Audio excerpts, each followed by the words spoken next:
By 1985, it had been 8 years since Edward Surratt allegedly murdered William Adams and abducted William's wife, Nancy, from their Falston trailer home.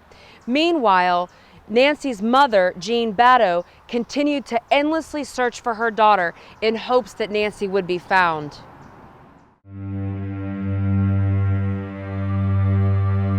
Come down the valley with me.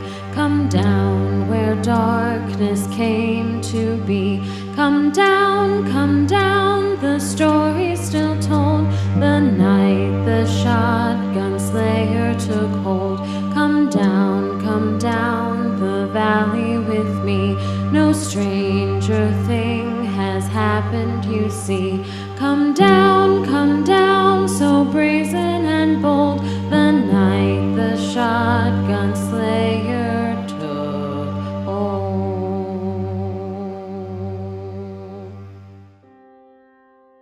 In September of that year, Jean finally gets her answers when human remains are discovered by a couple who were walking their property line near Brady's Run Park. The Beatties that owned the property were walking in a creek valley, and they decided to go up over the hill toward the road, on Park Road, and thinking there was big rocks and stuff, it was a cave or something, and they went up. They saw a human head, what they thought was human head, so they didn't touch anything, went home and called the state police, I think it was first. I called Lieutenant Bundy. He arrived at the scene. We discussed things for a few minutes and decided to make contact with Dr. Smith, who was a forensic pathologist in the medical center. He came, asked for the skull. We showed him where the skull was. He felt it was a female. He asked for the pelvic bones. I showed him where the pelvic bones were. He went over, looked at those, and determined that she was in fact a female, and that she had had one, possibly two children from just looking at the bones. He then asked me if I had any idea who that would be. Who would be, and the only person at the time that we had missing was Miss Adams. Also, the next day, or 2 days later, Trooper Keenan and several other troopers came to the station and asked us to show them where the scene was. We went down and showed them the scene, and they had a metal detector. They found several items of jewelry that she had that was known to be with her at the time. They took them to her mother, and she quickly identified them as being Miss Adams' rings. Not long after it's publicized that Nancy Adams' body has been found, an intriguing report is given to the police. Approximately 7 years earlier, Robert Milligan was with his wife and daughter traveling down Park Road when Robert decided to pull over and get out of his car and go over the embankment to pick up rocks for their garden. Parked in front of Robert's car was another vehicle. The windows were steamed up and there was a white female inside. Outside the vehicle, a black man walked towards Robert.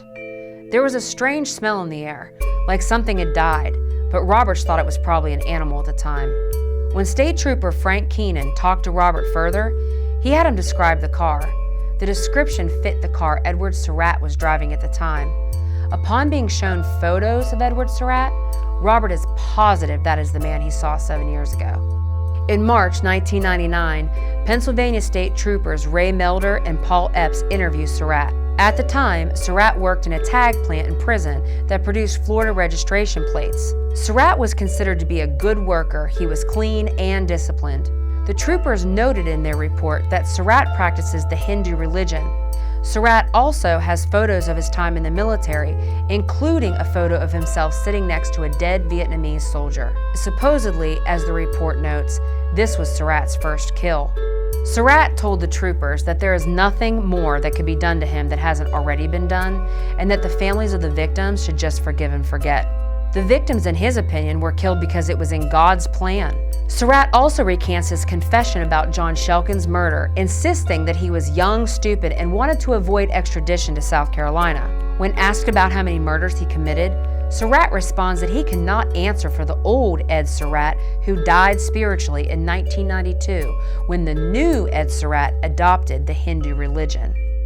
The second attempt to talk to Surratt takes place in 2007 when Beaver Township, Ohio Police Chief Carl Frost gets help from then Bar Harbor Police Chief Tom Hunker, who connected him with Joe Matthews, an investigator for America's Most Wanted. Matthews gains Surratt's trust and meets with him several times. Something clicked with them, and one thing was he got Surratt, he ordered us coffee for Surratt, and they brought it to him, and they actually brought him cream, which he has never had cream in his coffee since he's been in prison. They won't give it to him. And so he took his coffee, and Joe took it off of him and took a sip. And they would just, that was it, they were bonded.